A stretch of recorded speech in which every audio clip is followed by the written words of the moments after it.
we'll go ahead and get this thing started. I'm going to make a mention of everyone who's here, or who I have a record of anyhow.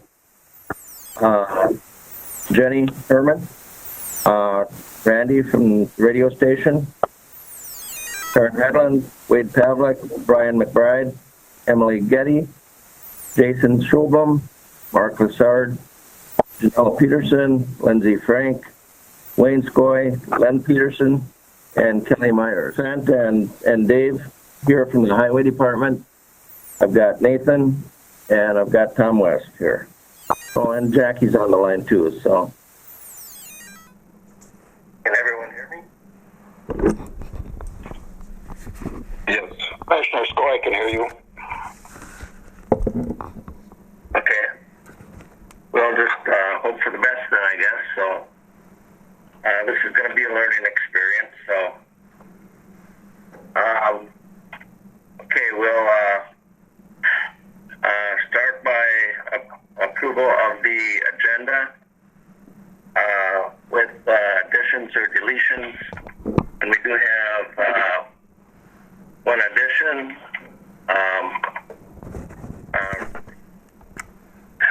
Actually, the deletion was number A5B, which is we're deleting the separation of the E91 correction officer, and we're also deleting filling the vacant E91 position. So those 5B and C are going to be deleted from the agenda. Oh, I mentioned the wrong one, didn't I?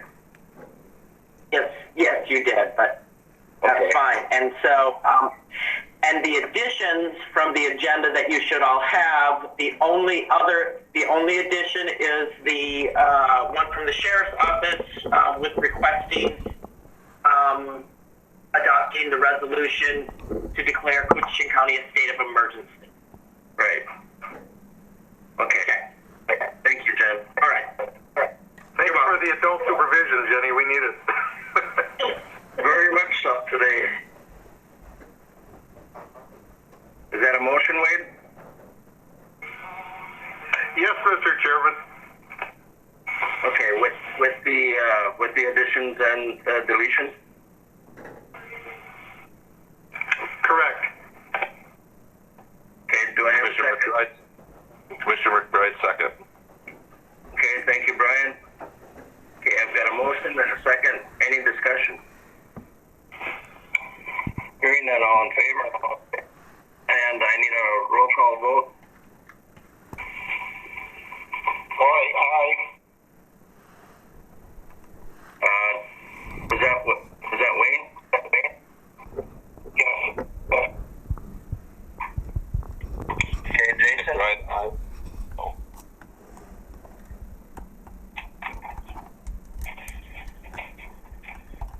Jason? Aye. Okay, thank you.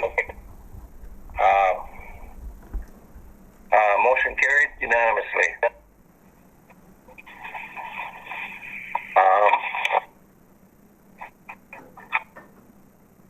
Okay, approval of the minutes from March 10th.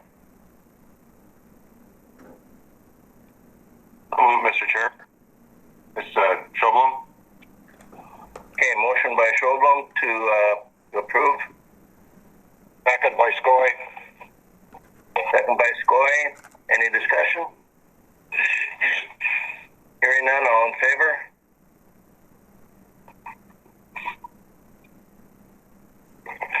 Jason, I think by phone you have to do roll call. Okay. Okay, Wade? Yes. Okay. Brian? Yes. And Schulblum?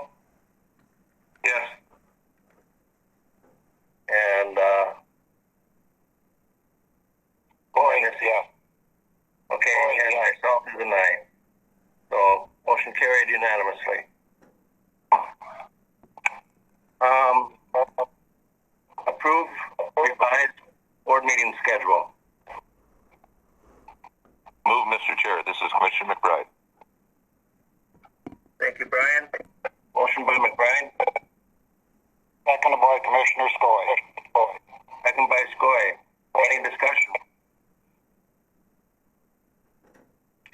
Hearing none, Commissioner Pavlik? Wade? Wade, are you there?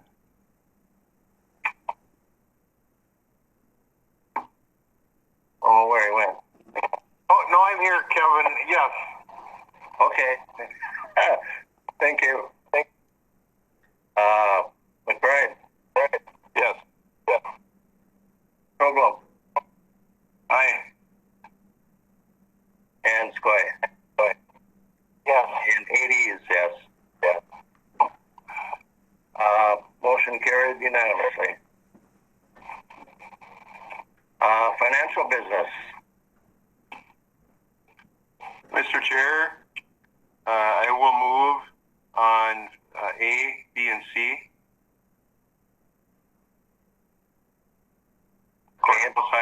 And Public Health and Human Services. Okay, and that's Robo? Yes. Okay. Do I have a second? Corey seconds. Is that Scoy? Yes, Corey seconds. Okay. Any discussion? Hearing none, all those in favor, Pavlik? Yes. McBride? Yes. Schobel? Aye. And Scoy? Yes. Okay, and 80 yes. Motion carried. Personnel business. Adopt resolution advancing sick leave. And Jen, do you want to explain that a little bit? Sure, I can. So, let me just get that.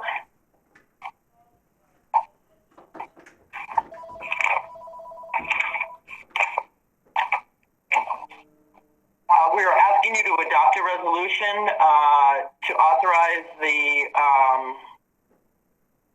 advancement of 2 weeks of sick leave to employees due to the COVID-19 pandemic.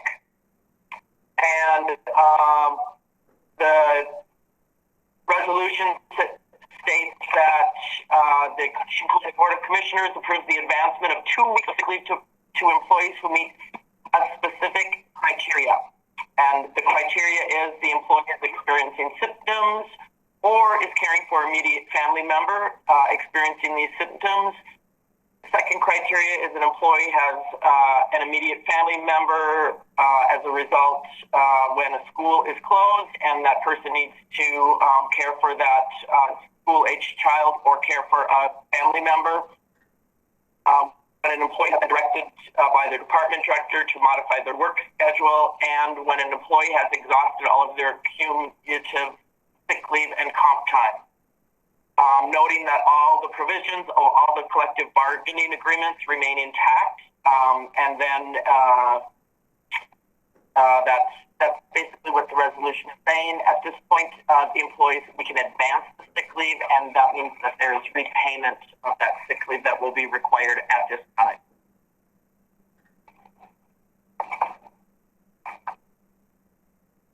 Do I have a motion?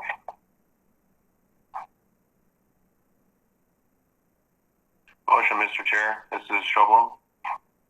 Okay, I've got a motion by Schulblum. And a second? Second, Pavlik. Second by Commissioner Pavlik. Any discussion? Hearing none, those in favor? Pavlik? Aye. Brad? Aye. Schulblum? Aye. Scoy? Aye. And 80 is an aye. Motion is carried unanimously.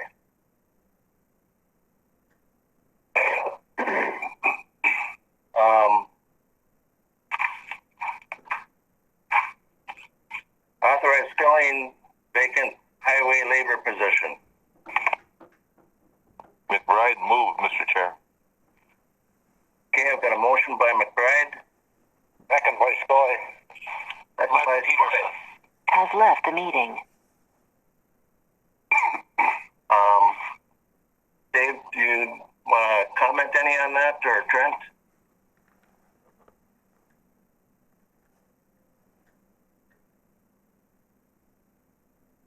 So we have an open vacant full-time part-time position. So motion of woman operator that we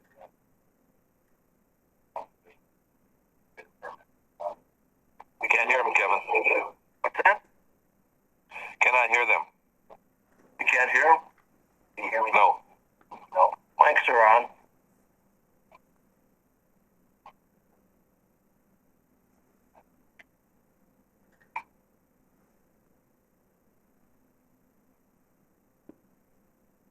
Can you hear him now? Hear nothing. Nothing. No. Nothing. Yes, now. Mr. Chair, I think he needs to talk closer to your computer. Okay. I'll try to turn this a little bit, so.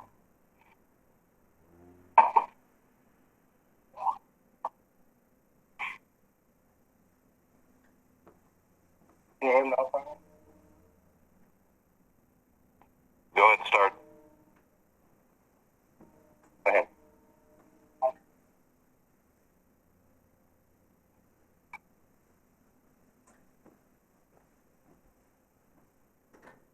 No, Kevin, there's absolutely nothing there.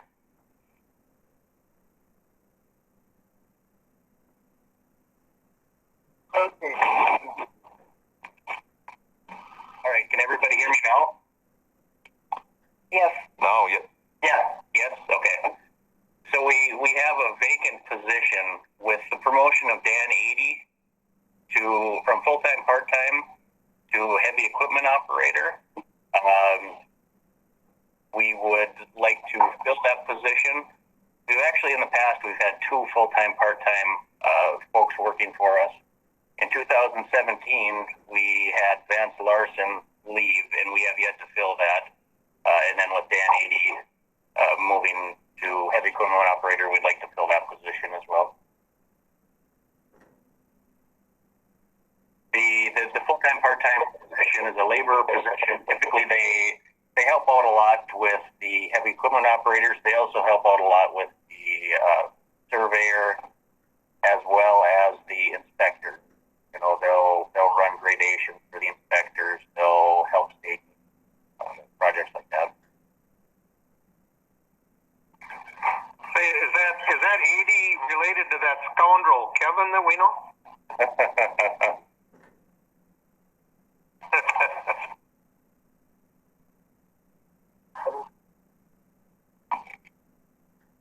Would you like a motion to fill that vacancy? This is Wade. I'll move.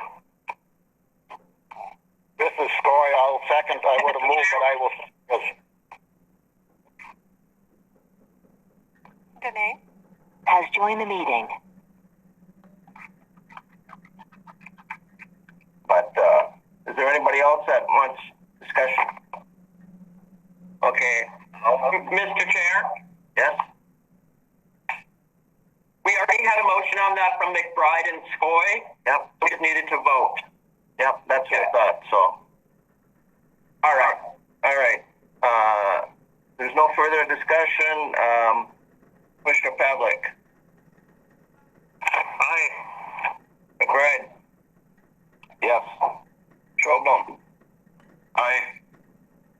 Scoy. Aye. And since there is a relationship with Danny, I will abstain. So,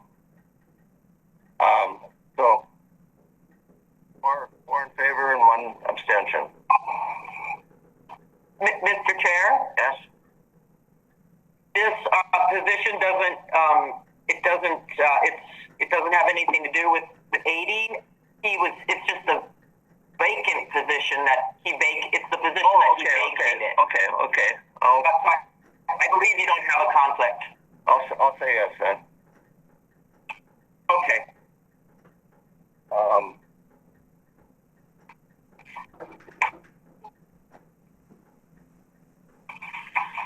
And the next one is authorizing filling of the vacant highway labor position. Is that the one?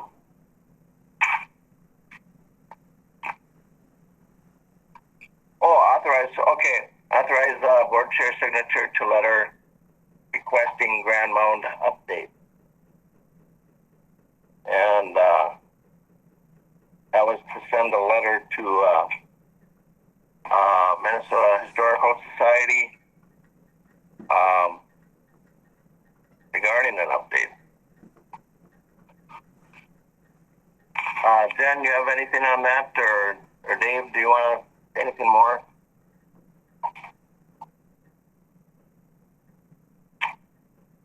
Oh. Mr. Chair, it was just a follow-up from some meetings that we had held in 2018. Just requesting a follow-up. Yep. Okay. Okay. Motion authorizing my signature to a letter. Mr. Chair, this is Wade. I'll go along with this. We need a CC to Jim Leonard and the Manitou tribe because they've been involved with us in this since the beginning. And whoever's I don't know who the present tribal chair is, but Jim Leonard's been a big part of this. He needs to be CC'd also. Anyway, just my thoughts. But if everyone's okay with that, I will certainly move. Thank you. That's a good idea. Do I have a second? Second, Mr. Chair. Is that Shobham? Yes. Okay. Discussion. I thought I heard somebody say something a minute ago. But if there's no further discussion, all in favor? Pavlik?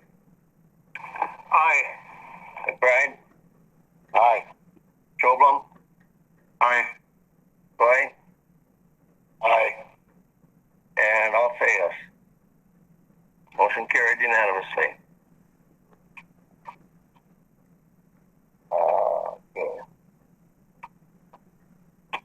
Ratify a resolution for closure of county facilities to the public.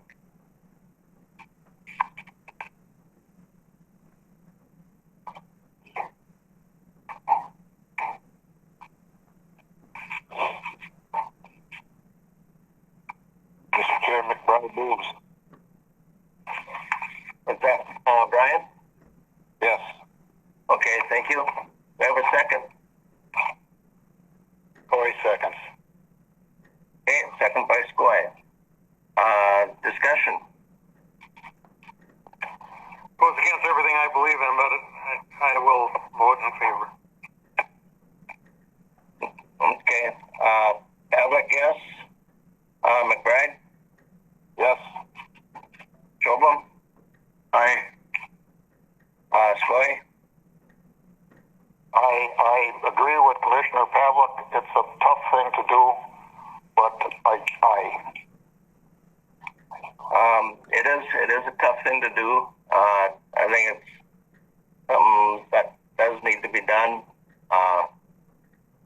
It's a little more challenging for employees and for us board members. I know there's committee meetings that each of us are on that some have been canceled, some have been postponed, some have been electronically handled through WebEx or whatever else. There's a few different options, I guess. But we'll get through these tough times. And with that, I'll say yes also. Motion is carried unanimously.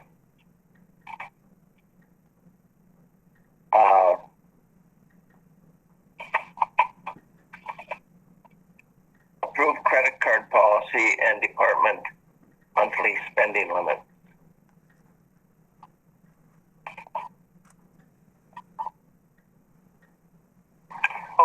Mr. Chair. And who is that? It's Wade and Victor. Okay, thanks, Wade. Do I have a second?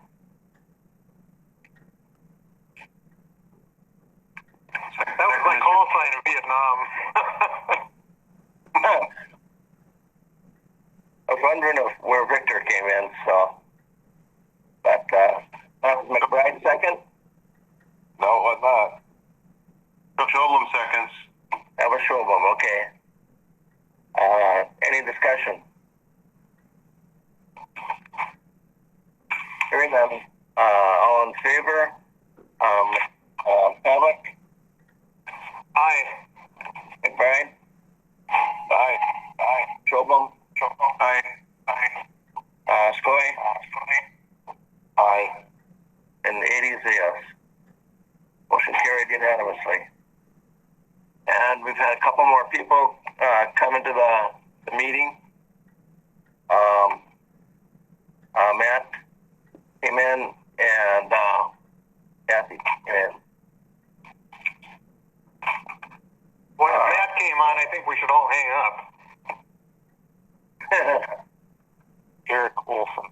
Has joined the meeting. Who just joined the meeting? Who? Eric Olson. Eric Olson? Yes.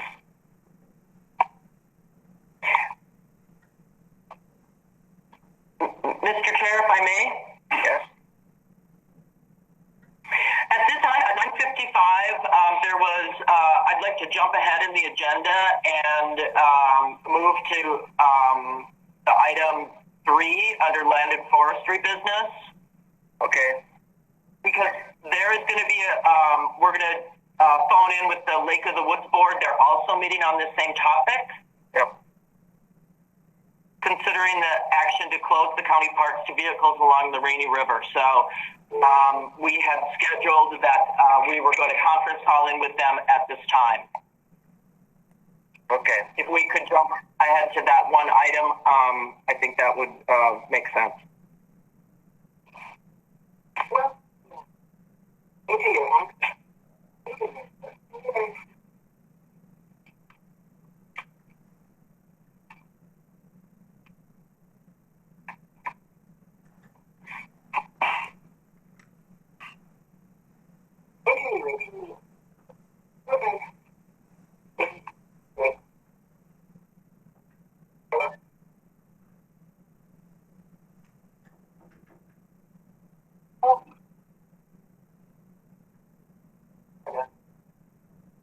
Can you hear me okay?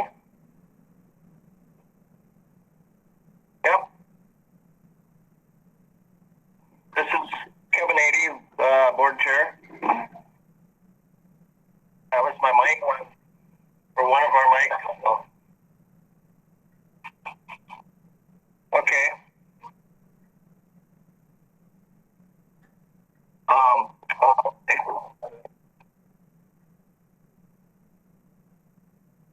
I'm the only board member here. The rest of our board members are all doing this electronically from home. So, I've got Nathan Heibel here from Lands and Forestry, who is going to start the discussion, I guess, basically on this.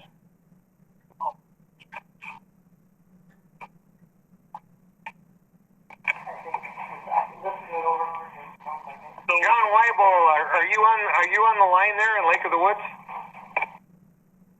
All right. So the discussion is around what the boards would like to do with the county administered landing sites along the Rainy River, with the potential for large numbers of users using those sites, and the COVID-19 pandemic that we're going through right now.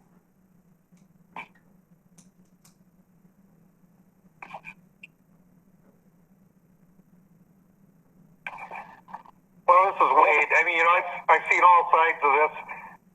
When I started as the commissioner, Lake of the Woods County was plowing our roads and accesses on the Rainy River so people could fish there. And of course, it was a big issue for the bidet economy and the hotels and the restaurants, etc. But looking at today, and I know we've had some discussion. I don't know that the county should be plowing those roads when we've got this epidemic. The fact that we're talking to each other by phone instead of being together tells me all I need to know about trying to keep congregations of people from getting together. So just my thought is, I'm not sure is this the year to do it. On the other hand, I have a lot of empathy for the businesses in Lake of the Woods who really depend on this. So just my thoughts. I'm torn on it. So thank you. This is Wade.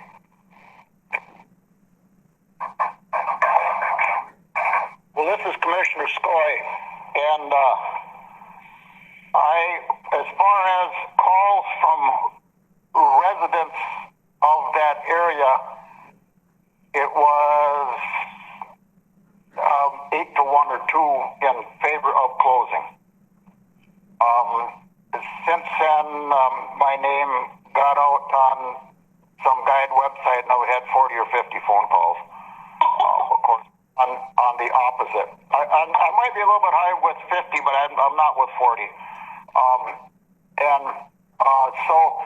But from talking to the residents up and down the river, I stopped yesterday. Almost everyone that lives in that area is saying, let's just wait and see. And so we, as I understand, cannot do anything about the fishing, but we can close the accesses as I understand it. And so that is kind of where I'm at in this position. And so Wade and I probably have the most interest, but John from Lake of the Woods, I don't know if you're on the line or not. I know you had contacted me, but maybe you want to weigh in if you could. Well, I don't think this is necessarily really about fishing. That's the big thing. This is more along the lines of just people are scared. And then people are mad. Obviously, we all heard comments about it. But people got to understand that it's not necessarily that we don't want them here. We just don't necessarily want an influx of them here now. And I guess I don't know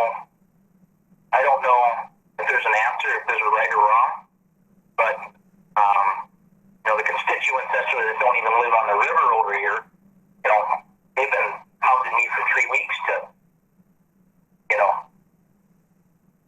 try to cap the amount of people that are going to be coming up here. Who knows what the end game is? People are scared. That's what happens. And you got to respect that. This thing is killing people.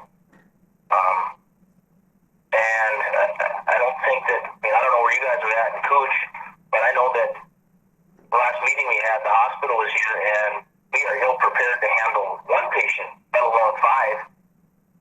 There's no shot at the bow at the hospital. We're just, we're not an intensive care unit. And, that's, my thought is that, yeah, you know what, everything could be fine. We can just go along and everything will be fine, but what happens if we get one case? I know that I'm sure some of the resort owners around here right now listening, and I get it. There's a lot of people's business that's going to be affected the next 3 weeks, but it would be really drastic if governor shut down fishing and all of a sudden, because we're the only place that's open. Walleye fishing is the only place that's open is up here right now, and I would say this is that we're off their radar from a control standpoint. But if something did happen and we got a case up here, I just wouldn't want to see the drastic measures of the governor closing fishing. And then all of a sudden we're looking at a June opening fishing because you know how many resorts are going to be hurting them. And I'm not trying to prioritize one resort versus the other, but our impact from a whole standpoint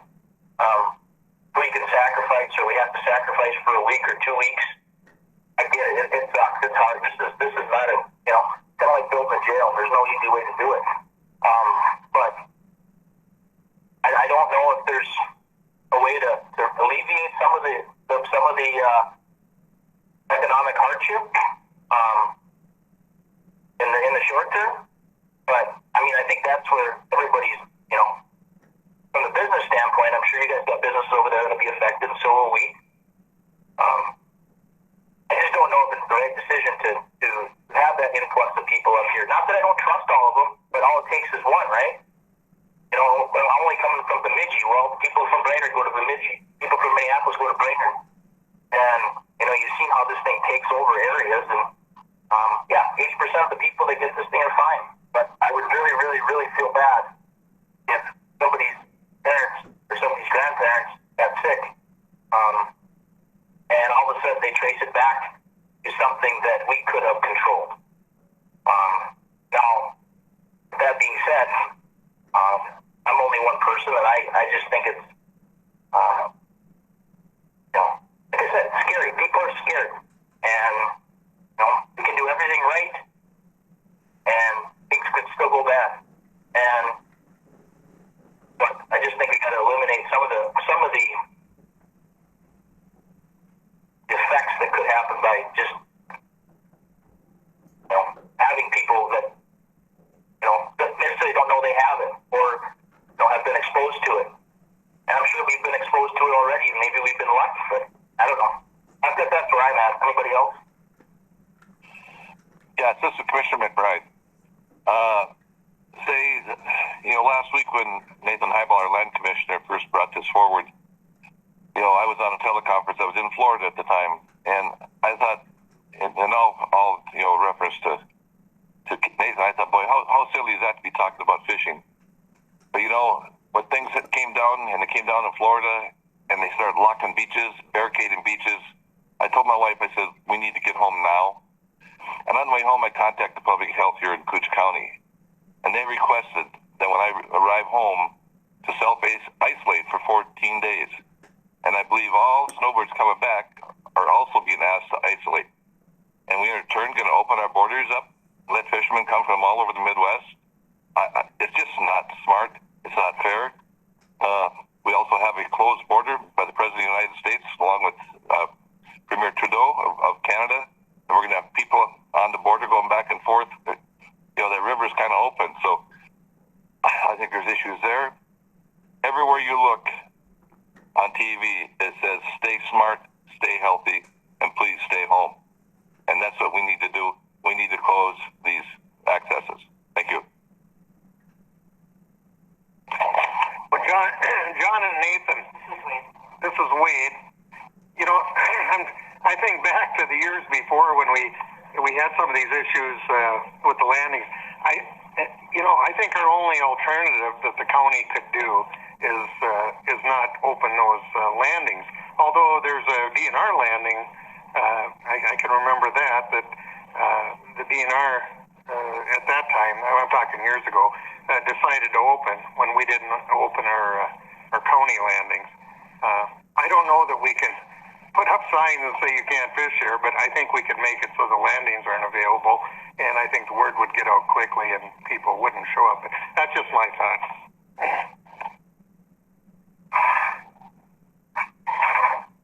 Commissioner 80 here. I think Randy and Commissioner McBride and Wade, all make good points. I think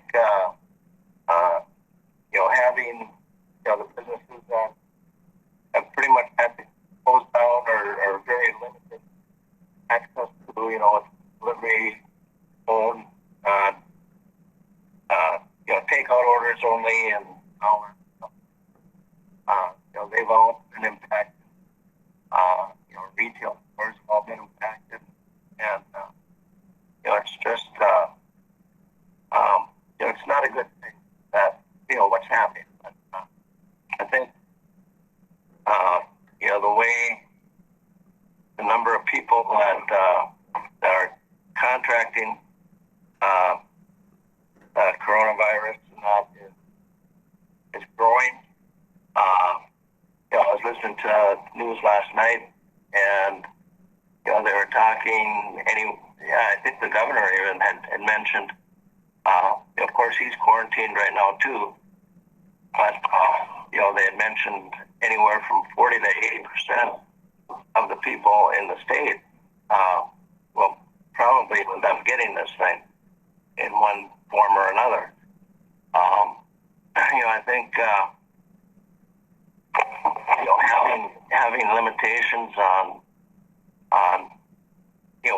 what's open and the number of people that come here from out of state, and those people shouldn't be traveling. Why are they traveling up here to go fishing? And if they've been exposed or get exposed on the way up here, they're going to bring it with them. I think what we need to do is have a limit.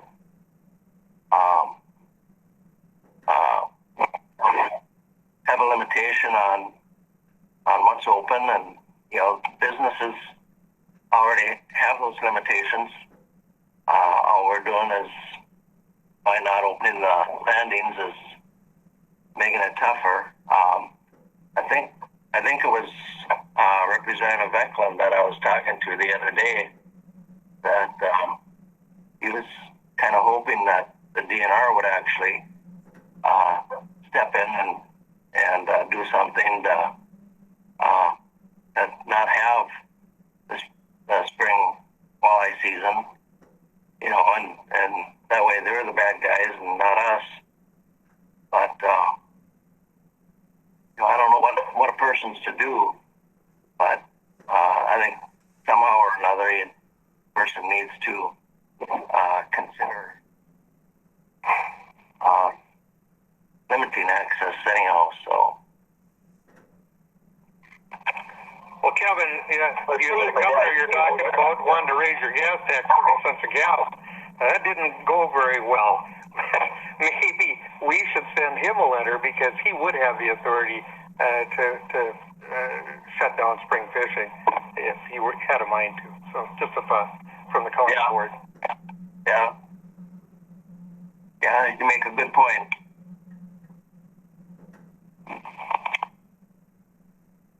McBride here. Kevin? Yes. Wade made a good point, and I've been thinking about that too, and I think Commissioner Skoye been thinking about it. And maybe like the woods between the two of us, we send a letter immediately to the governor and ask for spring fishing be suspended. That's not a bad idea. Move.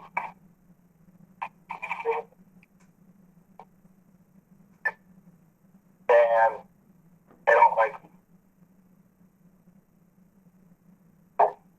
Well, if we close, I mean, and this is, it has to be pretty specific for I think, for us as a board. I think in my experience is that closing it down is the only thing that he cares about.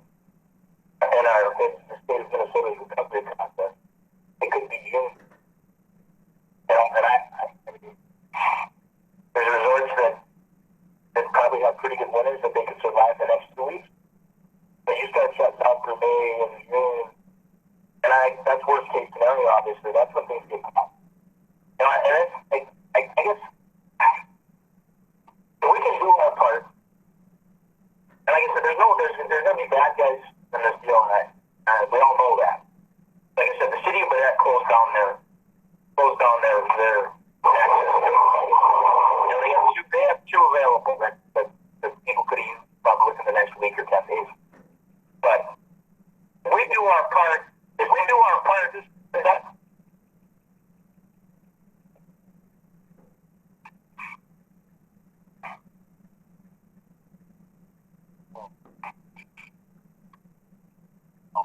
Commissioner McBride mentioned, made the motion to send a letter to the governor.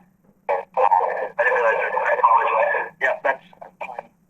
So things are complicated here a little bit. So, but he did make a motion to send a letter to the governor. Commissioner Ady? Yes. That's Commissioner McBride. I'll resend that motion for more discussion.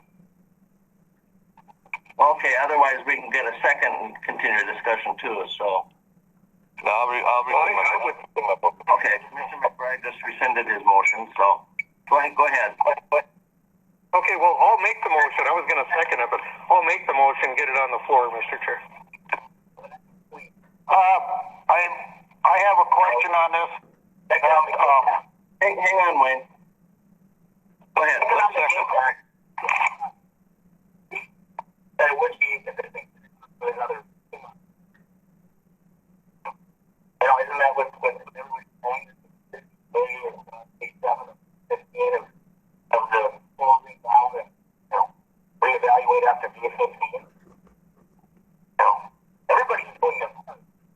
I feel like we're doing it. There's 3 weeks. Kelly Myers Has left the meeting.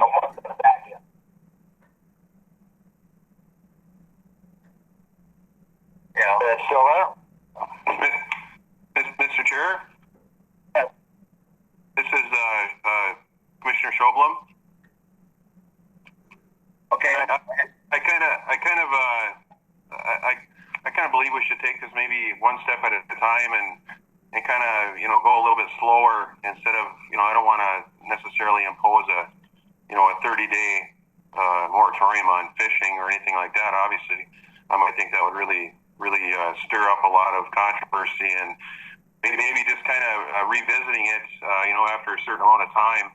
I think that we could make this decision locally here and kind of see what the state or the governor may do, but maybe moving on this now for a certain time period, shorter than a 30-day maybe, or even to get it a little bit further out there to see where this thing goes a little bit more. Mr. Chair, point of order. Do we have a motion on the table or not? Well, Commissioner McBride rescinded his motion, and I don't know if I had a motion after that or not. So, Can I speak on this too? This is Commissioner Skoy. go ahead. I think that we should move on what we're moving on today and take a look at it. I don't know if that closing the whole fishing season is right now the thing to do. I think if we close our accesses, let's go. If the state makes some closures, that's up to them. But I agree with Commissioner Schoblum. Let's take this first step and then see what it is, because is this motion going to be fishing in all of Koochiching County, or just on the river, or just walleyes and you can't suck? I mean, let's maybe make this motion with the accesses and take it from there. Mr. Chair? Yes. I would second Commissioner Pavlik's motion, with also sending a letter to the governor and maybe possibly the DNR for extending this for maybe 14 days or something. We meet in 2 weeks and just kind of see where things are at then. If that's acceptable to Commissioner Pavlik. Commissioner Pavlik? Thank you, Jason. Yeah, we've had a motion on the table here where we're going through all this. Maybe we can go to discussion, Mr. Chair, and then I've got something to say if you okay then. Okay. Okay, I've got a motion by Commissioner Pavlik, second by Commissioner Schoblum. Are you guys talking about just closing the season until the regular fishing season opens? Mr. Chair, just for clarification, my motion is a letter to the governor and our representatives only. It would be up to them how to address it. But we can't discuss this or think about it until the next meeting because it's already fishing season. So, April 1st. yeah. 8 days. So if we're going to do anything, we have to do it now. I think a letter to the governor and to our representatives and senator is the right way to go, and let them take it from there. I think it may be just as simple as not opening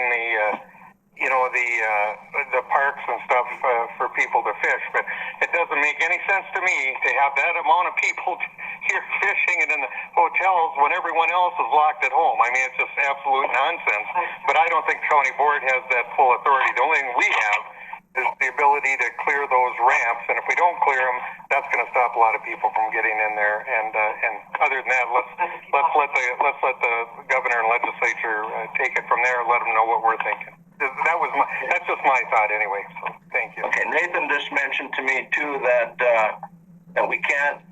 that county board can't close the fishing season, but what we can do is close landings that belong to us.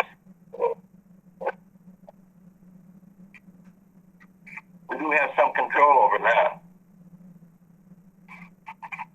Mr. Chair? Yes.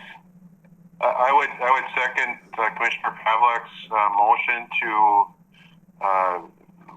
send the letters to our local delegation as far as the fishing is concerned. But I would also extend to Commissioner Pavlik's motion to close the landings to be further reviewed possibly at the next meeting.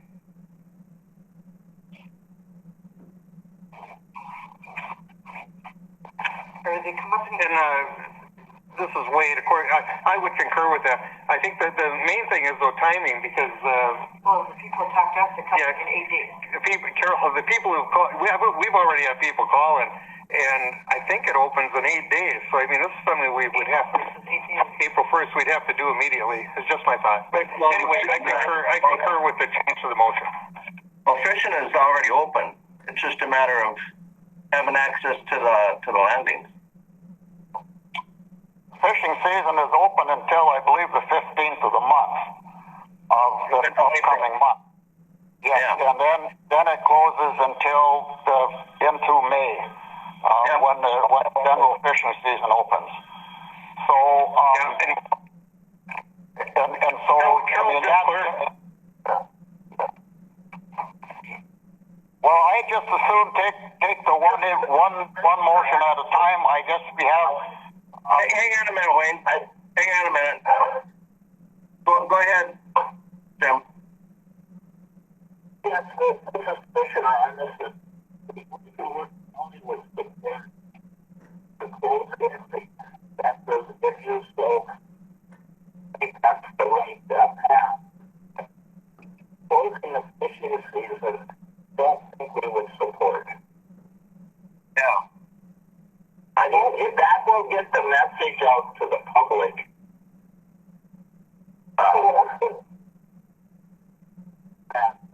And then it would be up to the DNR to what they want to do on their accesses.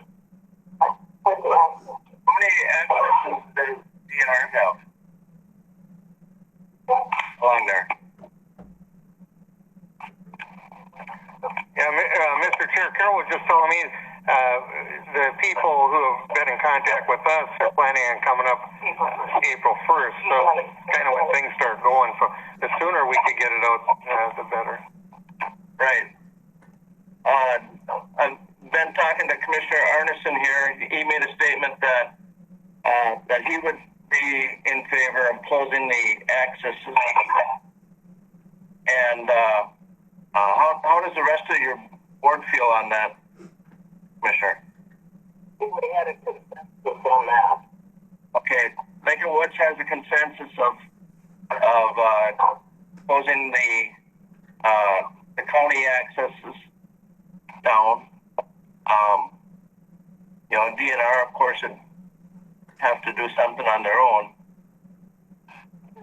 Hey, Commissioner Arness is so far north, the only way you can get a hold of him is by telegraph. Commissioner Eady, this is Commissioner McBride. Why one second, Commissioner. Okay, go ahead, Jason. No, it was Commissioner McBride, Kev. Oh, McBride. Okay, I'm sorry. Commissioner, ask Ed. Are they talking till the 15th of April? Or are we looking at say maybe for a 2-week closure to say April 7th? I mean, what are we looking at? 2 weeks or a month? Who's that?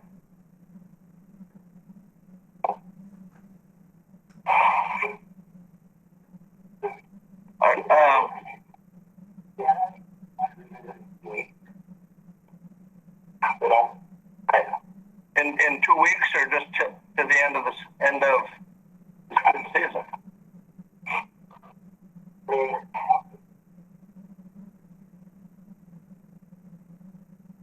I think.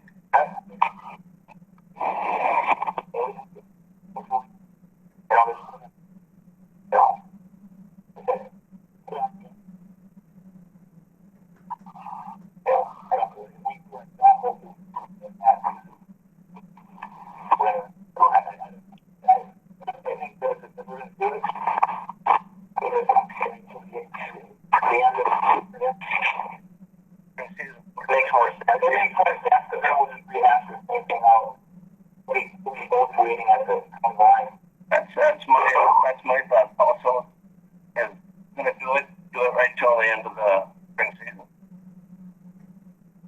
I don't I think it's a better state if we move it to the end of the night.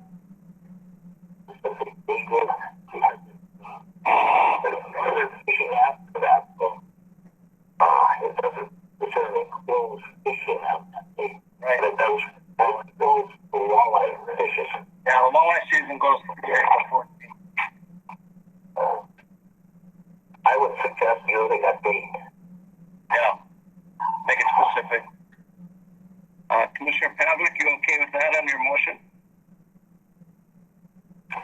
We couldn't hear any of that. I did hear Nathan saying that, in addition to that, proposal would be to post the parking lot, and I totally agree with that. So, Close the ramp. yeah, correct. I think that's what Nathan was getting at. Yep. And through the 14th of April? Yeah, correct. But again, I defer to Nathan on that also. I mean, he's the one that's there, and obviously we would need a second to change the motion there. So. This is Commissioner Skoy. I would like, to have that motion reworded, and if we're going to close the accesses until further notice, and that kind of leaves us a little bit of room to, if there's changes coming, if no one has an objection to that. I don't know where the motions are lying right now. We got a couple up there, and some of them haven't been seconded, and some of them have been talked about. I guess if the motion was that Koochiching County, and then if Lakeland Woods is going to do it, but anyhow, with Koochiching County, that we are going to block our accesses, I guess it would be to vehicular traffic, the vehicles until further notice.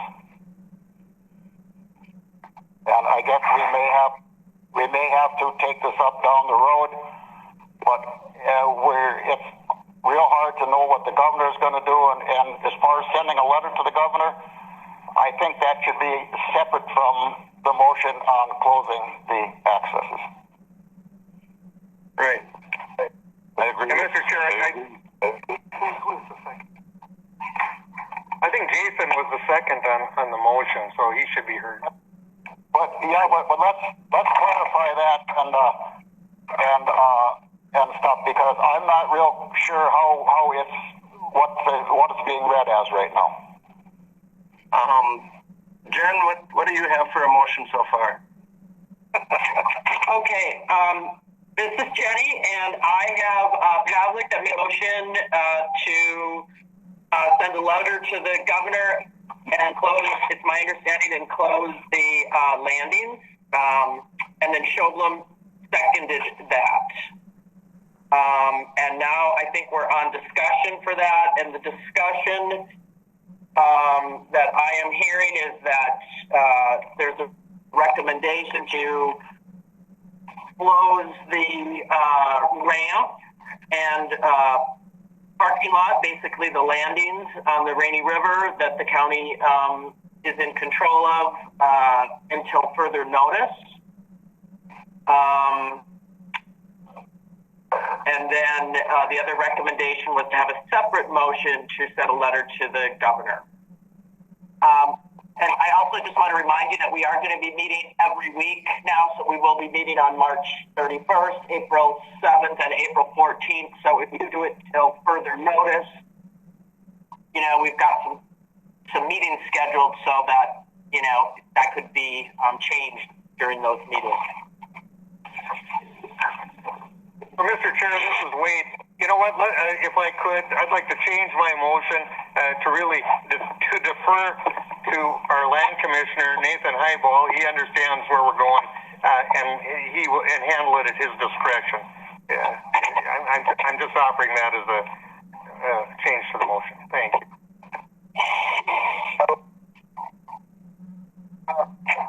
Would you be okay with that, Jason? I guess, I mean, I obviously, Commissioner, I do trust Nathan's, you know, discretion. I just for planning purposes, and I think, you know, with the state of things that are going on now, you know, I'd rather be proactive and kind of have a little bit of a plan, you know, even if it's a till further notice plan, upon, you know, and obviously Nathan's going to be involved with this from start to finish, and you know, kind of refer to his recommendations as time goes on. I would accept that as part of the motion. I'm fine with that. Yep. Okay, Nathan just gave me the actual request, which is in our board packets, but to have discussion on possible action to close Upper Sioux, Nelson Park, Frontier Landing, and Vitus Landing to vehicles until further notice due to public health concerns associated with the COVID-19 pandemic and the potential high volume of use associated with early Rainy River spring fishing. Well, I'm fine with that, Jason, if you're okay. Yes, Commissioner, that sounds good. Okay. Hey, Lake of the Woods, did you catch that? Commissioner Ady. Yes. It's Commissioner McBride. And what you just read is totally acceptable, but it is a board action and a board vote that closes the landing. So, you know, we take that off Nathan's shoulders. He makes a recommendation, we make the decision. Okay. That's, I will move recommendation. Until further notice. Okay. So, any further discussion?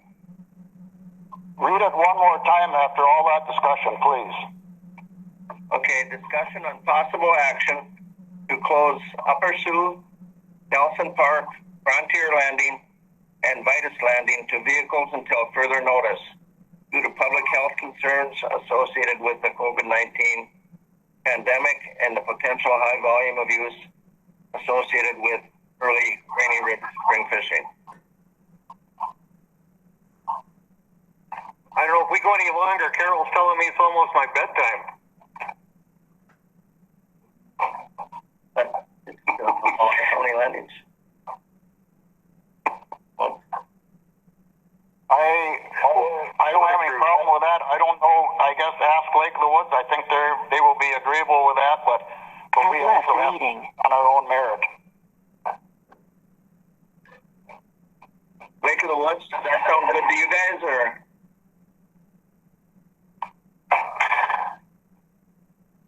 Okay, they said it sounds good, so. Any further discussion from the Cooch County Board? John Doe. Has joined the meeting. Mr. Chair, Yes? this is Jenny, and now I'm a bit confused on who's got a first and second with this revised motion. Do we still have Wade as the first and Shublem as the second? Yep. Okay, thank you. Any further discussion? Okay, I'll ask for a motion to approve. Pavlik? Yes. McBride? Reluctantly, yes. Shublem? Aye. Skoye? Aye. Eric Wolfen. Has left the And meeting. And 80 is yes. And hopefully we won't get too much turmoil about it. So be it. Okay. Yep.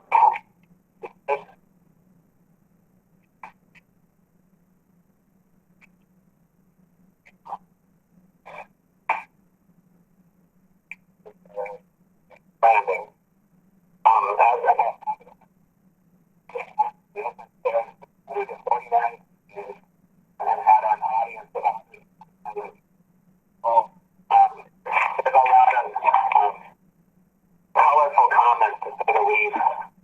People will have no time to listen to this order. It'll be here anyway, and they will get their votes in the water. So how do you plan to enforce this?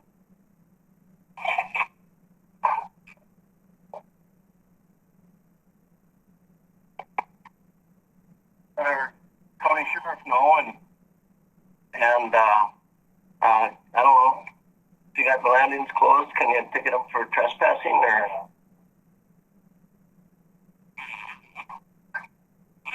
Yeah, I guess let the county sheriff know, and the COs, you know, and What's that from? see what they can do. What you talking about now? And Mr. Chair, this is Jenny. yes, I don't think everyone heard what that comment was. Can you okay. repeat what the comment was? Okay, the comment was. We couldn't hear it at all, Jenny. Okay, what would our intentions be, or how would we handle it if people did not adhere to the order?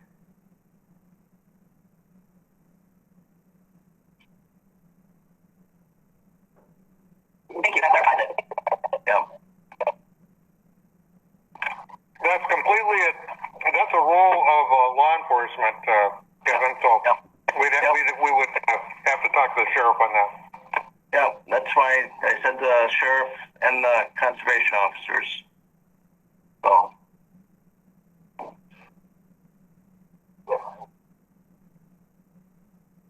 Lake of the Woods, what would you do? What would your plans be?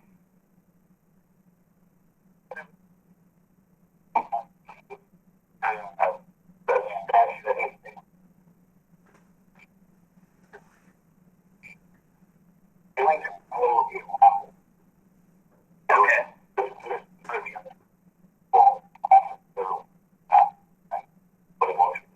Yeah.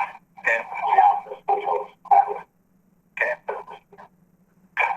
I think we just got to Yeah. and I mean, we're not going to be able to put everybody. We're going to try to push across what we can do all official. But I think if you can get ahead of it and post that, hey, listen, we're not doing this because we're anti-fishing. Yeah. Right. No, we're doing this to protect your health, our health, everybody's health, and our hospital's health. I mean, that's the big thing right now. I mean, I don't know. I mean, like I said it before, is that everybody's fear is COVID.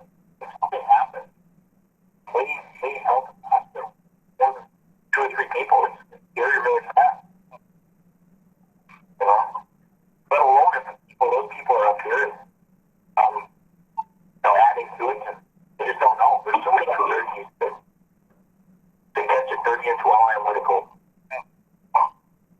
No, that's it. No, it's not. It's people to realize that the economic downturn now is that if we do it now, it'll save us on the other side. I know that you're not quite the same situation we have, but I mean, on the coast fishing open on May 9th, with oil, for sure. If we're still battling this, I don't know what we'll do. Kevin, to me, it's a no-brainer. We can't even meet as a county board. How can we sanction big groups down at the river or anywhere else? I mean, it's just a no-brainer, so I'm not worried about it. Yep. Yeah, Mr. Chair, if I may. Yes. The overall health of our area and our community. It's not necessarily about fishing, because I think everybody wants to do that. I think that everybody's got to think about the safety of themselves and other people at this point. So, Yeah. Aaron, do you have any comments on that? Thank you, Commissioner. This is a difficult one, and I know the board's faced with a difficult decision. We're really in uncharted territory right now with our own governor being in quarantine. I know people are going to be upset with the board's actions, but I hope that in the coming days people take a step back and realize what's the most important, and that is the health and welfare of them and their family. We'll deal with it the best we can. I know, you're well aware that I'm super busy right now, but our resources are stretched really thin, but we'll deal with it the best we can and hopefully convince people that this is a short-term action that's being taken, hopefully to stem off, potential long-term impacts. All right, thank you, Barron. Mr. Chair, this is Commissioner Skoye. Yes. In the past 24 hours, like I said, I've had, maybe up to 50 phone calls on this. And what it is I think just by the fact of the word going out, and I know it's on social media that we're thinking about doing it, the numbers of people coming up here are going to be reduced because it reminds them that this is serious. Also, the largest number of phone calls I've had, judging by the sound of their voice, they have been young people. So, there is that part too, is that who it is and things, but I think by closing the accesses like we did, the word will go out and hopefully it'll knock our problem down. Has left the meeting. Okay. Any further discussion from the county board? Real quick, Commissioner. This is Commissioner McBride. Yep. If we're worried about access, there's plenty of snow out there. We could plow the ramps or the access shut and just leave it at that and post it. Yeah. That snow's going to be there till May. Probably. All right. I'm just being facetious on that. Yeah, I know. Oh, you're probably right, though. Okay, if there's no further discussion, Jen, would you want to read that motion back so everybody's clear on? I think we voted. Did we? Yes, we voted. Yeah, okay. Yes, we did vote. I guess I lost it. So. Okay. Mr. Chair. Yes. Point of order from Commissioner McBride. Has joined the meeting. We got that one done. I would request that we discuss requests from the Sheriff Department on county state of emergency. Okay. Yeah, I guess we. Let's get the tough ones out of the way. Yep. The declaration of emergency. Do you want me to read read the declaration? Yes, please. Okay. Darling, is that what I? Yep. Has left the meeting. Okay. Thank you. Okay, the declaration of emergency.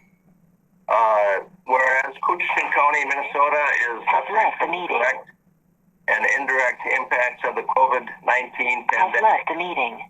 And whereas extensive impact to individuals, businesses, schools, first responders, hospitals, and other services countywide. And whereas subject matter experts and local public health have determined that the protective measures that must be undertaken to reduce the impact of COVID-19 will be above and beyond local capabilities and resources. And whereas Koochiching County Department of Emergency Management has partially activated its Emergency Operations Center and is assisting in mobilizing resources, public information, and operational coordination.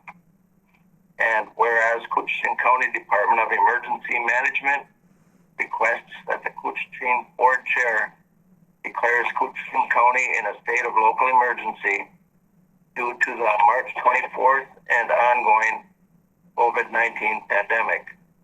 Therefore, be it resolved that the Chair of the Koochiching County Board of Commissioners hereby declares a state of emergency in Koochiching County, Minnesota, for the next 30 days due to the COVID-19 pandemic, which began on March 24th, 2020, and request coordination for the application of any state or federal assistance that may be available. My gosh, that's a freaking book. Weird Wade, I'll move. Okay, I've got a motion by Commissioner Pavlik. Commissioner McBride, second with discussion. Second by Commissioner McBride. Go ahead, Brian. Yes, I talked to the sheriff about this, and my concern was that by declaring a state of emergency, do we frighten the citizens more? But I don't think that is the issue. What we are doing is protecting our citizens, and maybe down the road allowing us to have access to funding or to recoup some costs. And I would hope that Commissioner or Sheriff Hedlund or Willie would kind of chime in and do a little explanation. Yeah, Commissioner, I'll jump in here, and I expressed those very same concerns. This was brought to me about a week ago that, we might need to look at declaring an emergency. At that point, I was really hesitant because of all the information that was coming forth. And the last thing Has left the meeting. I wanted to do was cause any more panic within the county. I mean, the tagline I've been talking about is preparedness, not panic. Fast forward a week, I think this is what this motion is preparedness. Typically, these emergencies, the county would declare it first, and the state would declare it, and then eventually the feds would declare it. In this situation, we've essentially worked our way in reverse. President declares it, governor declares it, and then individual counties and cities have been declaring it. I believe there's over 40 counties throughout the state that have declared emergency, so we are not the first, we're not the only ones, and there's several cities that have done it as well. I know regionally there's several of our partner counties that have done it as well, and this just, although we've been told that the federal declaration alone would grant us reimbursement, this kind of ensures us that if we declare a local emergency, we can seek reimbursement, hopefully get reimbursed at, approximately 75% of our costs. And right now we don't have a lot of costs, but if this goes on for some period of time, our costs will only escalate, and we don't have them budgeted. And Mr. Chair, this is Wade. I made the motion. It is very similar to what we've done in the past over the years I've been here. I think twice during flood emergencies we've made declarations, and The sheriff is absolutely right. It's a way to get reimbursed for the costs that we incur because of the emergency situation.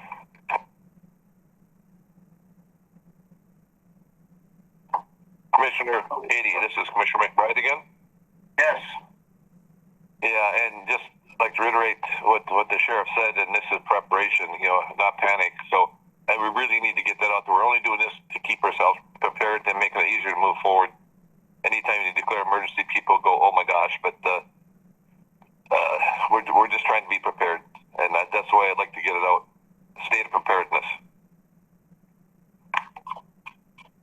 Okay, any further discussion? Hearing none, all in favor, starting with Commissioner Pavlik? Aye. Commissioner McBride? Aye. Commissioner Schobel? Aye. Commissioner Skoye? Aye. And Commissioner 80, aye also.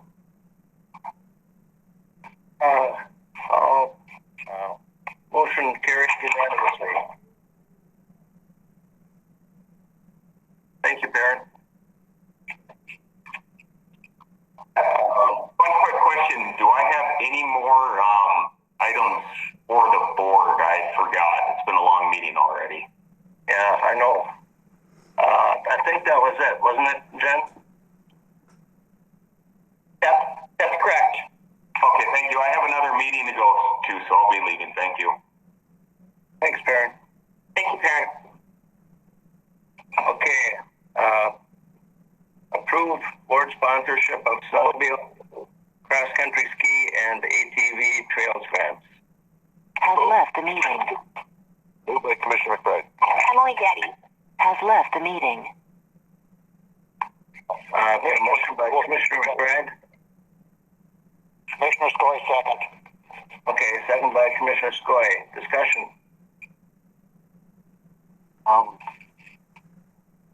Okay. All in favor, Commissioner Pavlik? Aye. Commissioner McBride? Aye. Commissioner Schobel? Aye. Commissioner Skoye? Aye. And Commissioner 80 says aye. Motion carried. Information systems business. Jackie? Can you hear me? No. I'm going to hover behind Kevin then. And can you hear me now? Yes. All right. So my request is for a video conferencing system that will be dedicated for veteran services. It was actually planned for. We successfully received grant funding from the Land and Broadband Grant Fund. The balance of Land and Broadband grants provide $6,600 of that cost. The additional $2,000 will come from the CVSO operational grant. So the cost to the county is, well, the end cost will be zero. I do not know if it was budgeted for. I believe Mark did budget for it, but I'm not certain of that. This system will become very handy for meetings just like this, which is why I moved it up in priority to get it on the agenda for you to consider. Mark, are you? Yeah, I'm here. Can you hear me okay? Yep. Yeah, I think this is going to be a great asset for the community, and I really look forward to getting it fielded and operational as soon as possible. I did have another question about some other technology that I had come in last year that I don't have access to right now, but I think that's more of a management committee meeting that I would like to review. So, but anyways, yeah, I'm really looking forward to getting the teleconferencing equipment and working with it. Okay, this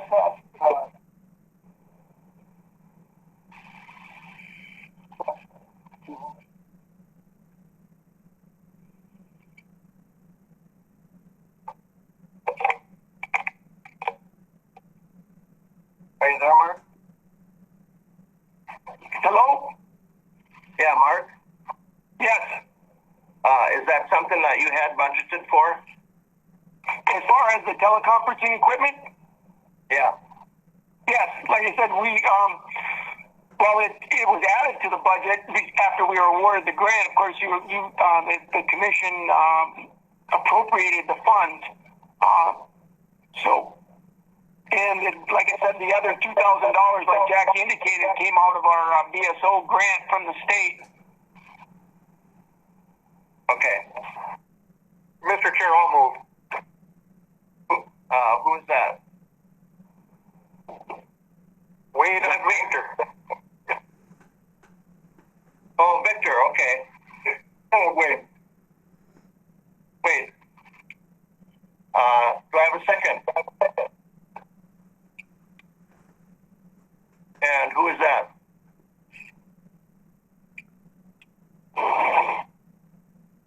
Who made the second? McBride will second. Okay, thank you, Brian. Got a motion and a second. Any further discussion? Quick discussion for Mark. This is Commissioner McBride. Mark, will this help with your telemedicine? Right, and that's pretty much the main thrust of the equipment, was to provide a telemedicine capability for our veterans here. As you know, the nearest VA facility is over 100 miles from us, and also it would allow us to conduct Veterans Boards of Appeals hearings, long distance also. Thank you. That was a good question, Commissioner. Any further discussion?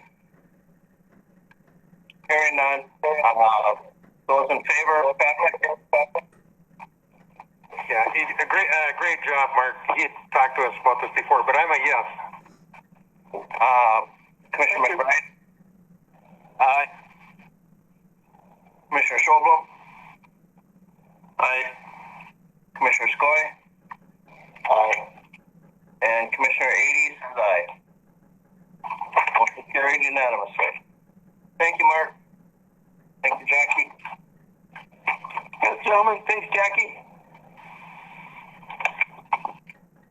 Public Health and Human Service business. I guess we didn't do the burial yet. I would move on to burial, Mr. Chair. McBride. Is that McBride? Okay, thank you, Brian. Do I have a second? Second, Mr. Chair. Was that Wade? Schobel. Schobel, okay. Discussion? Hearing none, all in favor? Commissioner Pavlik? Aye. Commissioner McBride? Aye. Commissioner Schobel? Aye. Commissioner Skoye? Aye. And Commissioner 80 says aye. Motion carried unanimously. Is that it? Okay.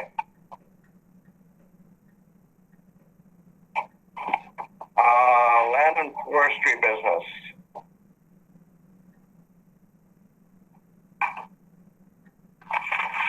Bid to replace land and forestry truck. This is Commissioner Pavlik. Aye. I'll move. Do I have a second?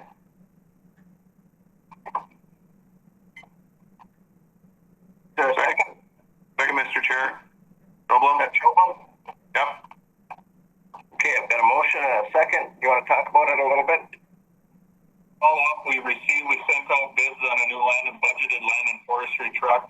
We only received one local bid, but it was lower than what a similar price state bid truck would be. So we're recommending going with the local quote, and with our trade-in to be sold over to the highway department, and I believe they're going to be discussing that with the board here in a few more items down the agenda.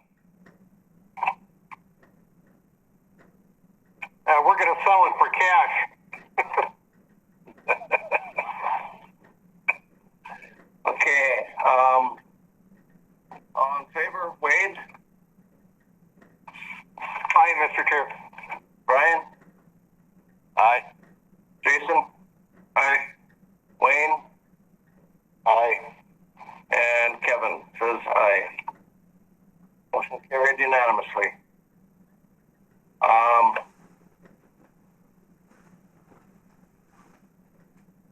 approve annual noxious weed notice. So this is required by statute. We're required. The county is required to post in our local newspapers the general notice to control or eradicate noxious weeds. So this is we're probably a couple of months out, but with the unknowns that are out there, we want to get this on the agenda and get it taken care of. So this is something that we have to do every year. So. Does that include pot, Nathan?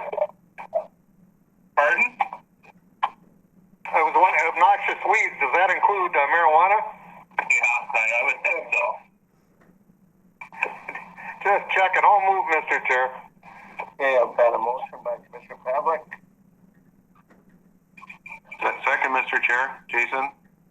Second by Commissioner Schulbaum. Any further discussion? Hearing none, all in favor.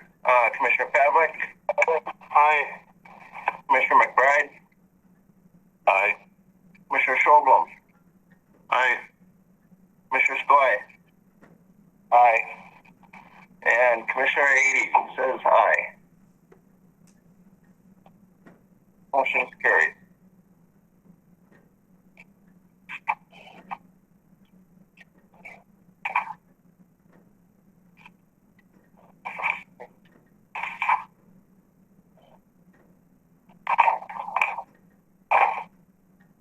And on to environmental service business.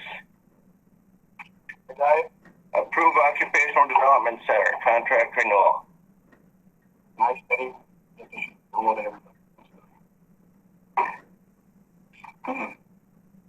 The first item that I have is ODC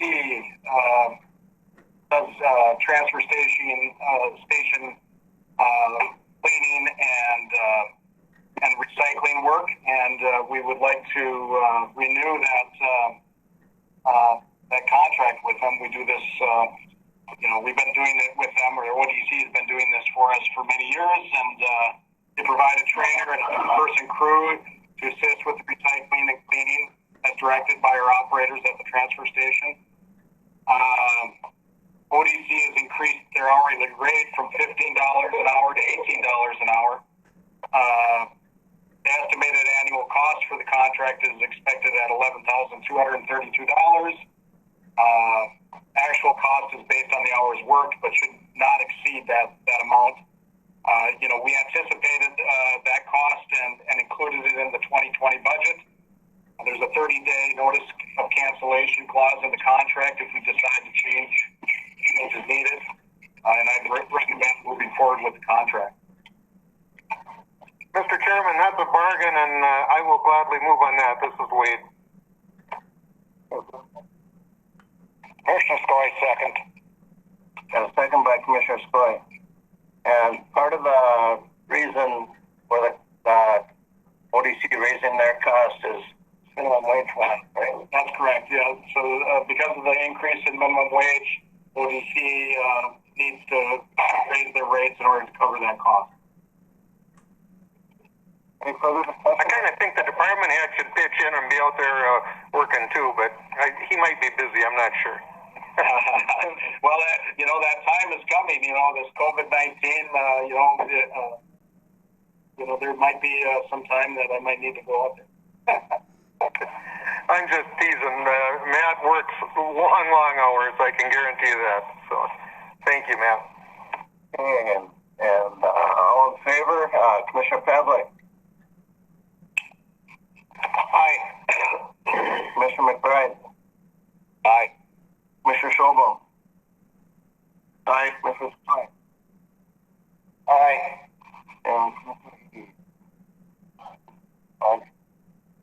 motion carried unanimously. Move MPCA grant agreement. This is kind of two items on the agenda that deal with this. One is a grant agreement. The other one is the purchase of a Komatsu dozer. As you probably remember, we've had discussions about equipment needs at the transfer station. And part of that was, purchasing some, a new dozer, new track loader at the transfer station. so we applied for a grant through the MPCA to help us with the cost of replacing the bulldozer. And we were successful in being awarded the grant in the amount of $87,500. The grant is funded by the U.S. Environmental Protection Agency, National Clean Diesel Campaign for Clean Diesel Activities in the state of Minnesota, and by the Volkswagen settlement. The grant award is conditional upon environmental services replacing the existing 1997 Komatsu dozer with a new Komatsu dozer, and I have attached the proposal, and permanently disable the old dozer by drilling a 3-inch hole in the engine block. We retain the salvage of the old dozer,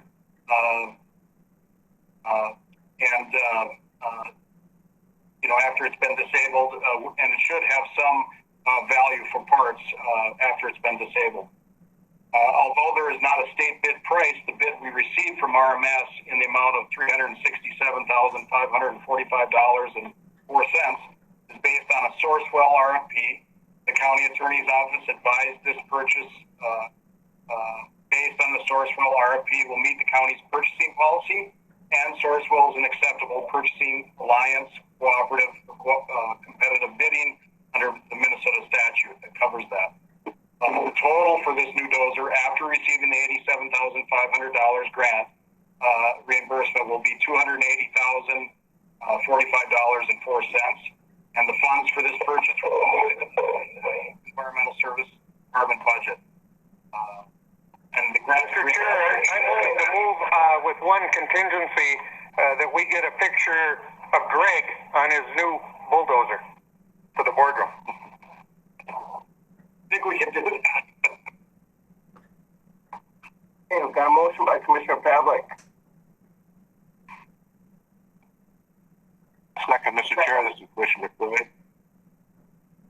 Okay, I've got a second by Commissioner McBride. Commissioner Ady, was that motion to approve the grant and the purchase? Two separate motions. That's a 10-4, Roger, and out. Okay, thank you. Okay, so the first thing will be the grant. Any further discussion? Hearing none, all in favor, Commissioner Pavlik? Yes, with the picture, Matt. Make sure you get one, will you? With the picture. Commissioner McBride? Yes. Commissioner Schobel? Aye. Commissioner Skoye? Aye. And Commissioner Ady says aye. Next is to approve purchase of the waste handler, crawler dozer. The data is all attached there in the middle there. Do you have any questions? Who is that? I said Skoye moves. Skoye moves. Okay, do I have a second? You have a second, Mr. Chair. Jason? Got a second by Commissioner Schobel. Discussion. Hearing none, all those in favor, Commissioner Pavlik? Aye. Commissioner McBride? Aye. Commissioner Schobel? Aye. Commissioner Skoye? Aye. And Commissioner Ady says aye. Thank you, Matt. Highway business. You guys are still with us, huh?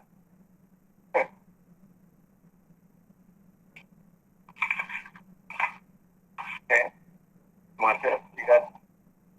Yep. You don't breathe on it or touch it.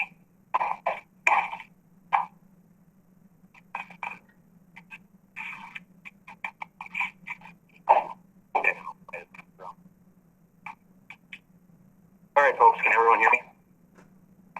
Yes. All right. So we, the highway kind of loaded up the agenda here today under the assumption that we weren't going to have another board meeting until so there's quite a bit of stuff here. The first one is authorized engineer to seek quotes for the 2020 hired truck, Has left the meeting. propane delivery, and nuisance beaver services. This, of course, is something that we do on an annual basis. The beaver contract is set to expire mid-May, right before season begins. Same with the hired truck services. They expire in mid-May as well. The propane, typically that's a little bit later. I think it was July 1st, if I recall, that we typically end that contract. So this would be for those three items.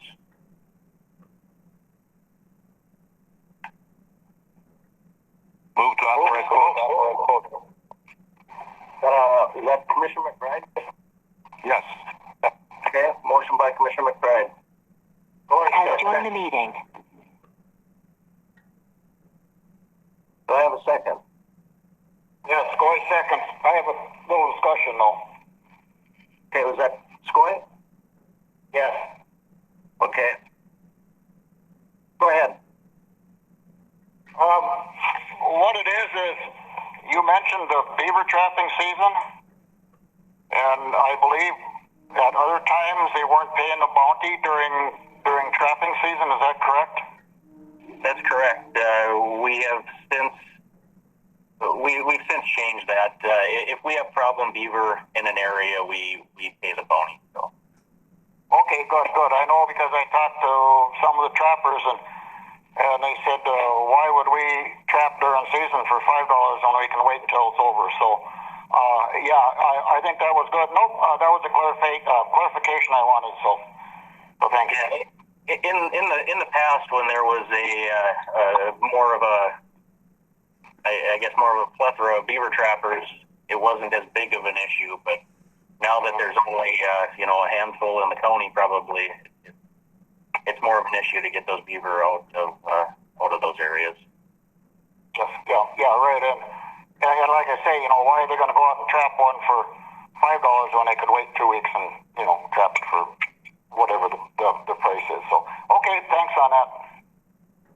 Discussion, Commissioner Wright. Go ahead. Now, do we work in concert with forestry on this issue? We don't have a separate contract with forestry too. Do the highway department and forestry work together on nuisance beaver? Yeah, the forestry department utilizes our contracted beaver trap. Thank you.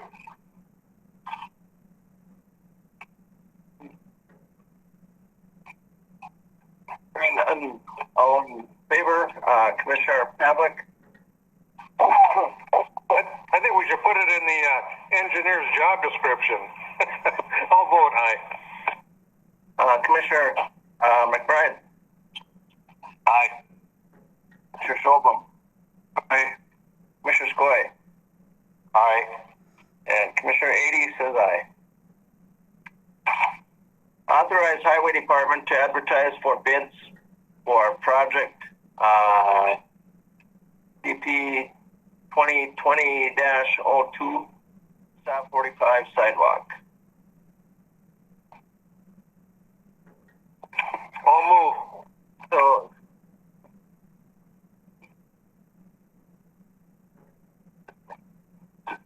Second, Mr. Chair. and okay, motion by Commissioner Pavlik, second by Commissioner Schobel. Discussion. All in favor? Commissioner Adie, I'd like to hear from the engineering department. Okay. All right. So this particular sidewalk is the sidewalk that connects from the Conversion Center all the way to the Trunk Highway 1171 intersection. It's approximately 1,300 feet of sidewalk. The City of International Falls has formally requested that we take a look at this, which we have. We've discussed it in committee of the whole meetings as well, at least one. We are looking at a preliminary engineer's estimate at approximately $80,000 for that 1,300 sidewalk. This also includes expanding the Essentia approach, another couple feet on each side. That's kind of an area of congestion. We'd like to open that up a little bit.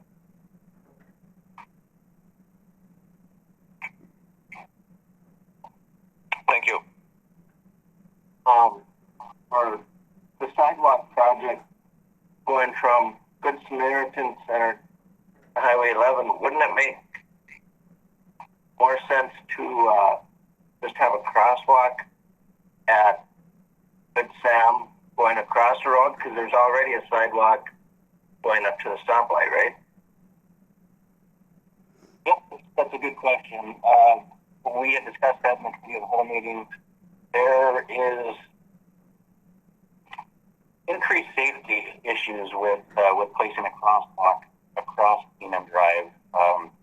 The biggest problem would be, it's about, we'll say it's midpoint on that corridor, and having people stop or slow down at a pedestrian crosswalk is kind of questionable. So we chose to route a sidewalk on that opposite side, on the Good Sam Essentia side. And it's likely that the cost will be very similar. Putting in a stoplight or some kind of crossing mechanism would be quite expensive. Any further discussion? I've got a motion and a second on that, don't I? Okay. Those all in favor, Commissioner Pavlik? Yes. Commissioner McBride? Yes. Commissioner Schobel? Aye. Commissioner Skoye? Aye. And Commissioner Ady? Aye.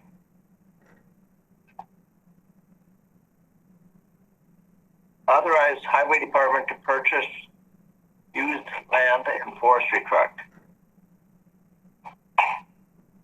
Commissioner McBride, move. Got a motion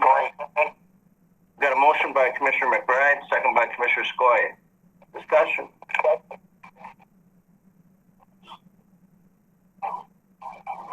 Yeah, if only if we can get a good deal, right?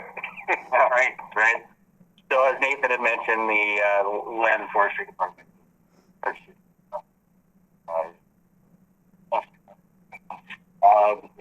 is in really good shape. We'd like to so we would purchase it using account 10303 6670.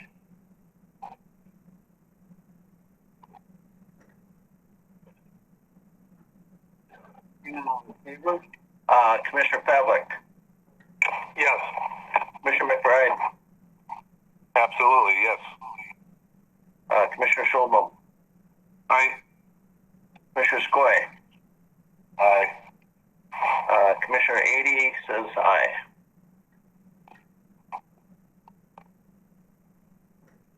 I hope I get as many miles out of that as I got on my tractor. So I have 265,000 on mine now. So Just broke in. yeah. Authorize Highway Department to advertise for bids for project SAP 036-620-010 Facade 20 Ingle Parking.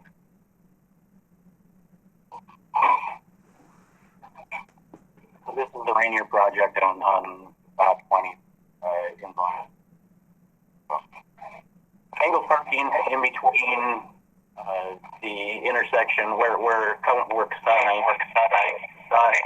20 takes the 90 all the way to the intersection of 46.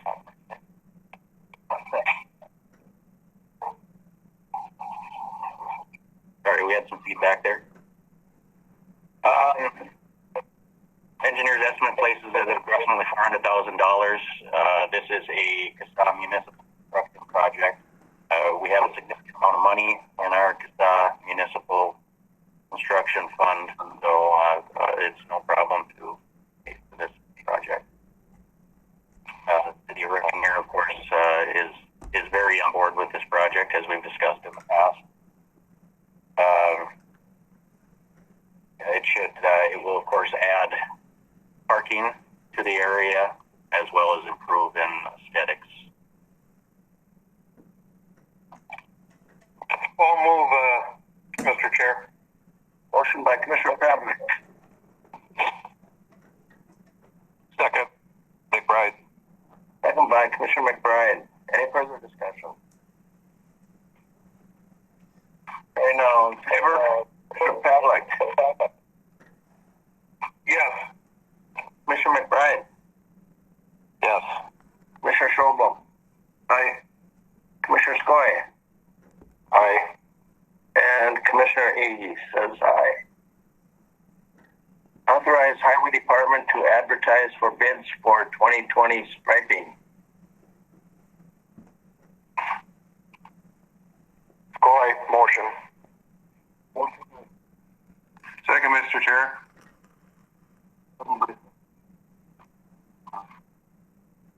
So this is an annual project. Each year we break the county up into 4 quadrants. We try and rotate through every 4th year to get a certain area. This year we'll be focusing in the International Falls and Little Fork area. Kind of the stuff that we did back in, I believe it was 2016. Typically we spend approximately $60,000 on striping. That's plus or minus between $5,000 and $10,000. And this is a maintenance project.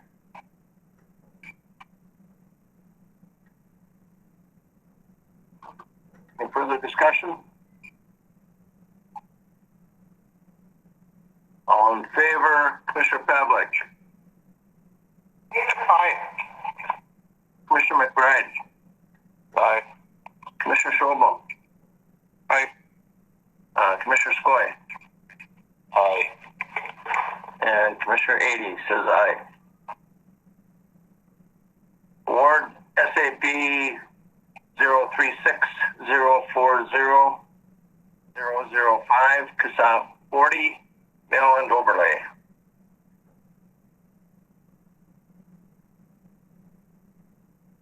So we had been opening for CASA 40 SAP 036640005. Last Tuesday, we had five bidders.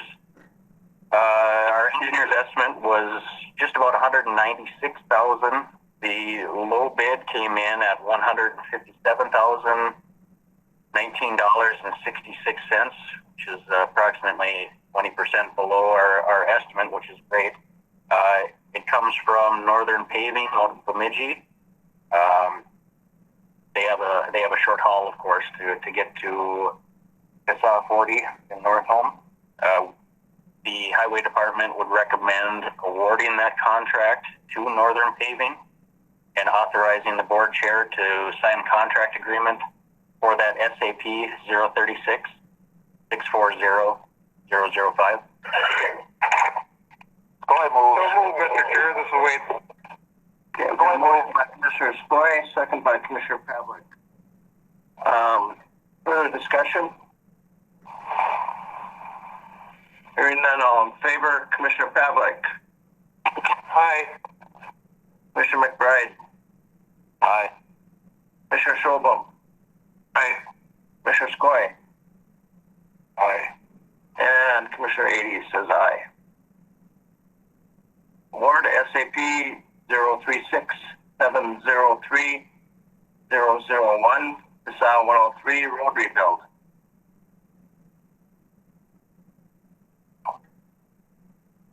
This, of course, is our big project here, the 103 rebuild. We opened bids on Thursday, and unfortunately, we only had 3 bidders, which was quite surprising. We had a lot of plan holders. In fact, we had 10 what I would consider prime plan holders. I don't know, things just didn't work out for their schedules or what it was, but we had Bowman Asphalt bids, we had Wagner Construction, and we had KGM bids. Actually, the same bidders as we had the prior year. Our engineer's estimate for this project was just about $2.7 million, $2.688 million. Bowman came in with a low bid of $2,594,490 even. So that was approximately 3.5% below the engineer's estimate. And I should also note that it was $300,000 less than the next bid, which was KGM. KGM came in at approximately $2.9 million. At this time, the Highway Department would recommend awarding the bid to Bowman.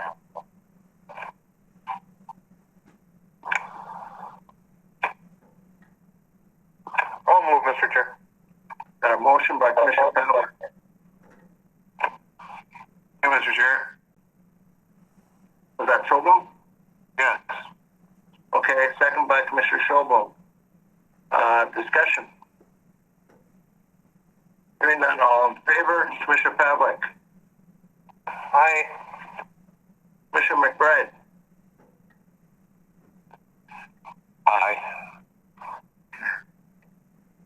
Commissioner Schobel. Aye. Commissioner Skoye. Aye. And Commissioner A says aye. Motion is carried. Any further business to come before the board? Well, we got to get the Van Lynn Road fixed next. What's that? We got to get an overpass or another road out of the Van Lynn Road there for your people next, Kevin. Yeah, we're working on it. So it's been a long process and a long time coming. So,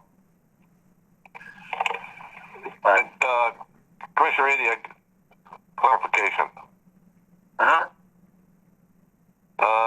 During our discussions on the river, I don't really want to go back and beat that up, but didn't we really decide that were we going to send a letter to the governor just explain to him what we've done and ask for what they're looking at to moving forward, or are we just going to forget about that for now?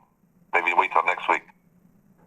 I think we make a motion to send a letter to the governor and ask him to.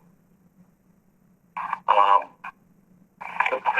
don't believe that's in what we passed on the motion. I think that was just for closing, but we should reread that, I guess. I believe it.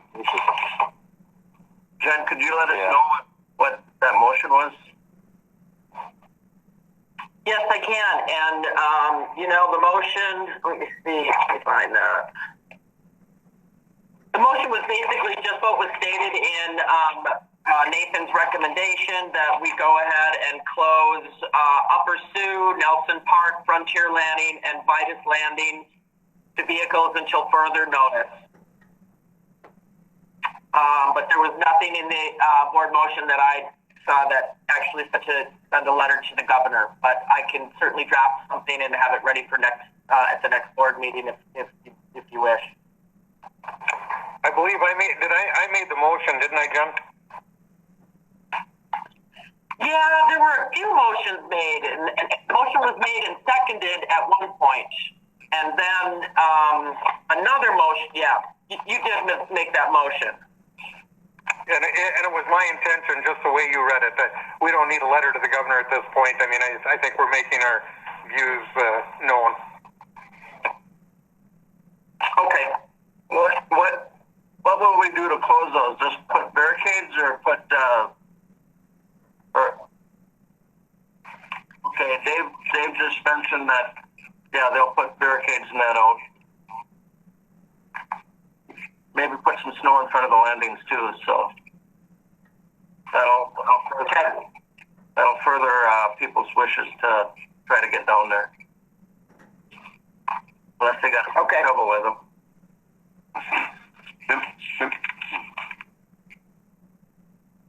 Anything else? One question again, Mr. Chair. And Jason, has the city contemplated the Shorewood Landing at all? I do not know. I think that the NR has a little stake in there too, so that'd be a good question. No, I'm not sure exactly. They have Shorewood Landing as well as the one out there by the park, Roach Landing too. Right, but we've got Judas Landing at Pelland. Honestly, I don't know on that. I think the one at Pelham is the state landing, right? Cutest Travis just said is DNR landing also. And we've got Franz Geneve out there. I mean, we can't tell the state what to do. All we can control is our landings. Yeah, Correct.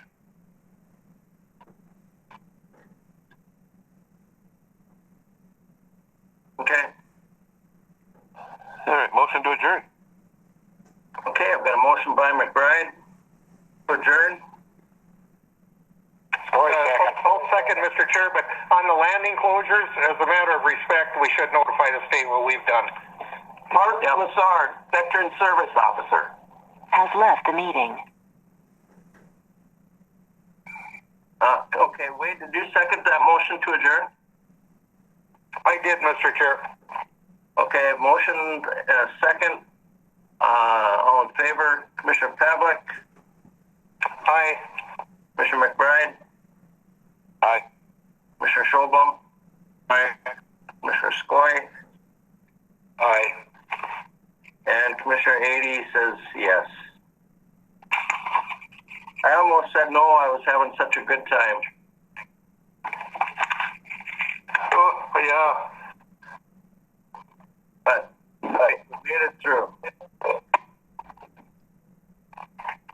And thank you guys very much for being patient. And we'll maybe be doing this again. Good meeting, Kevin. Thank you.